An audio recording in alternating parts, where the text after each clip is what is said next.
Got Pat Murphy on the line from 247 Sports. Bucknuts, join him right there. Interesting article that he posted just recently concerning Ohio State assistant coach's salary. So head on over there, check that out. In particular, I found it interesting, just the value that Al Washington in particular puts in his job at Ohio State versus what he could have done there at Tennessee. So check out Pat's article there. Of course, the spring games in the books. The quarterbacks were on display first and foremost. 3 of them in particular. I think it's a general thought that 2 separated from the other one. Not that anyone performed particularly awful. So your thoughts about McCord, Stroud, and Miller?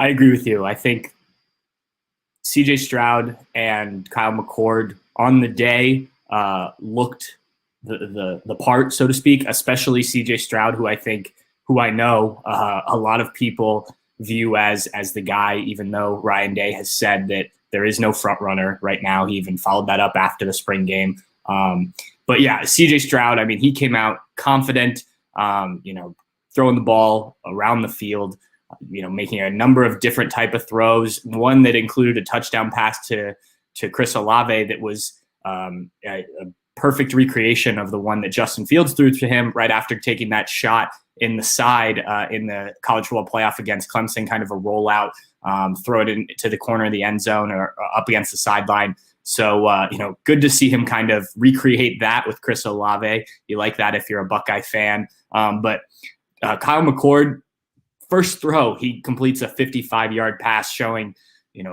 no hesitancy from him to go downfield, connects with Garrett Wilson. He also looked very good for a kid who could still be, getting ready for high school prom, for graduation, enrolled early, obviously a 5-star kid. So you expect talent, but you don't always see it right away. And I thought Jack Miller had his moments. His numbers aren't as great as the other 2. He did throw an interception, but he was the first quarterback to come out with just the way the teams worked and drove his team. I can't remember if that was Team Brutus or Team Buckeye, down the field and looked good doing it. It was that interception that seemed to rattle him a little bit at the end of that drive. And then he didn't throw a completion for 3 more passes and missed on a couple.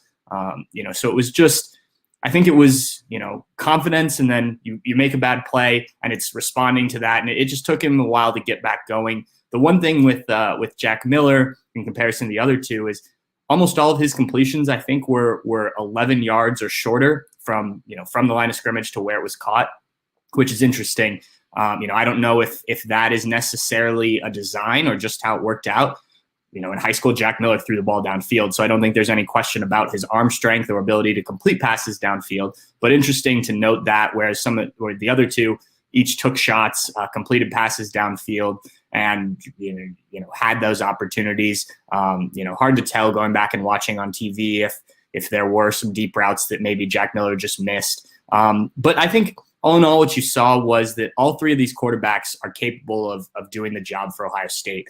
They're going to be young. There's going to be mistakes, but they all look like Ohio State quarterbacks. I don't think any of the 3, even Jack Miller, who, like I said, had probably the worst day, so to speak. I don't think he put any doubt in my mind, at least, that he could do it if needed. And I think a lot of people assume that it'll be CJ Stroud. I am under the same assumption. Ryan Day didn't want to, name a starter. I don't expect him to name a starter until they get into fall camp. But, I think if you're a Buckeye fan, you come out of that feeling pretty good that these 3 guys can do a job for you if you need them to, in the Big Ten.